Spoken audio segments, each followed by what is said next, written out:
Scientist Alan Snyder believes that our increased understanding of the savant brain turns conventional theories about creativity on their head. It's fascinating to me that music, mathematics, art are considered the pinnacle of human creativity, requiring high intelligence and dedicated practice, focus. But yet, is that true? Savants smash that. And so, if we can get an insight into how they do it, we have an insight into a mind, an insight into creativity. And the question is, why can't we all do it? Snyder has designed a controversial experiment to see if we can all do it. We're going to put magnetic pulses into your head. They're safe, and we're going to do that for about 15 minutes. Using a revolutionary technology, Snyder asserts that he can artificially turn on anyone's hidden potential by temporarily turning off part of their brain. Our transcranial magnetic stimulating equipment has been able to allow us to have the same skills that savants have. Snyder has recruited Mike Ray, a university student, to be his guinea pig. He has devised a series of tests that echo savant skills that he will administer to Mike before and after he stimulates his brain.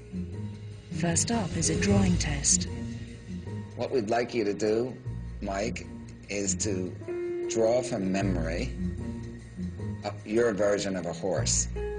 And horse, and we'll give you about a minute. Okay.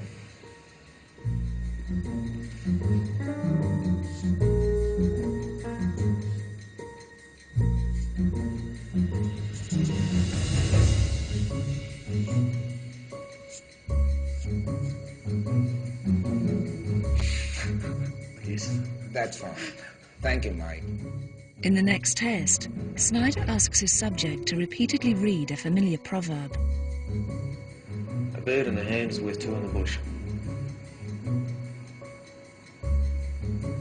A bird in the hand is worth two in the bush. In fact, it's so familiar to Mike, he completely misses the repeated "the." A bird in the hand is worth two in the bush. Finally, Snyder has Mike try to replicate a truly awe-inspiring savant skill.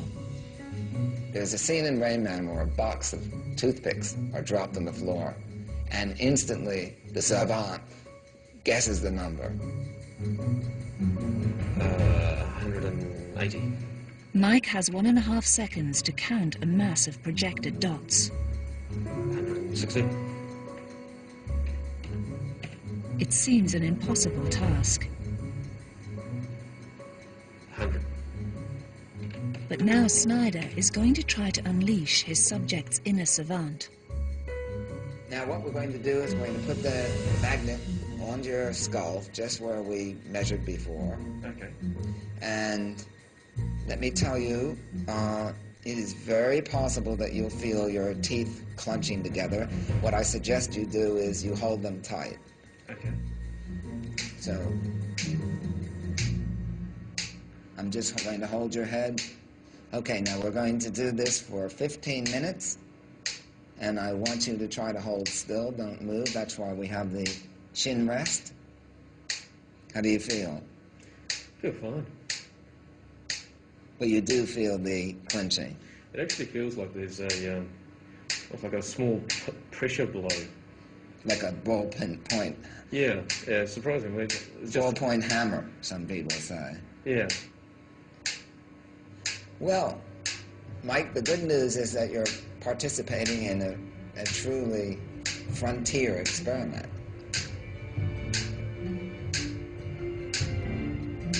Ten seconds. Is Snyder for real? Will his newly manipulated subject be able to perform the remarkable skills of savants? Okay. Thank you, Mike.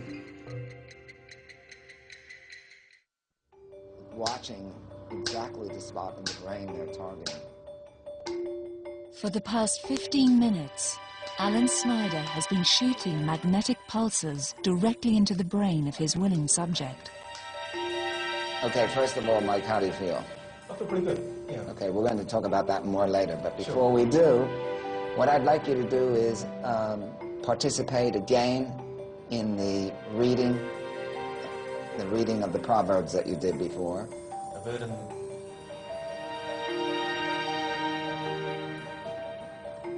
bird in the other hand is worth two in the bush. The first surprise is that after the stimulation, Mike has instantly spotted the double "the." Everybody sees the two "these," but they somehow don't access it. What the TMS does is what I think exists in a savant all the time, is that it gives you privileged access to lower level, raw sensory information that's obviously in all of us. Mike's brain now notices the double "the" because the magnetic stimulation beamed into his left hemisphere has turned off the higher thinking processes located there. This has caused his brain to switch on circuits in the right hemisphere that enable him to see detail more readily. You can look at the hemispheres as a struggle. There's a kind of tension between them, with the left normally oppressing or suppressing the right. And by inhibiting the left, we disinhibit, we free up the right. Again, I'm going to show you, as before, a number of dots on the screen, and I want you'll just have a moment to look at them, and I want you to tell me how many you see. When he first tried to count the dots, Mike seemed hesitant. But after a dose of magnetic stimulation, his responses are more confident. 103. 110.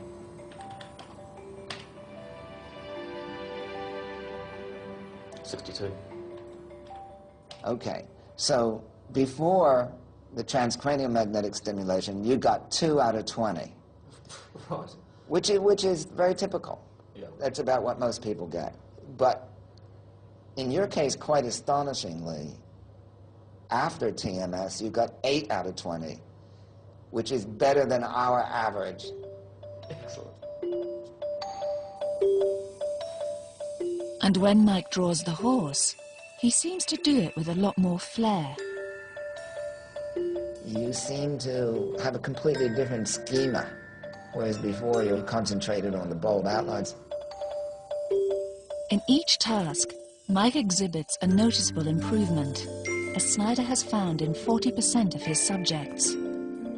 The magnet's effects are fleeting. Within an hour, Mike's hidden talents will go back into hiding.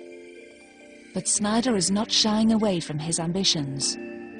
I would one day actually like to have a thinking cap. You know, this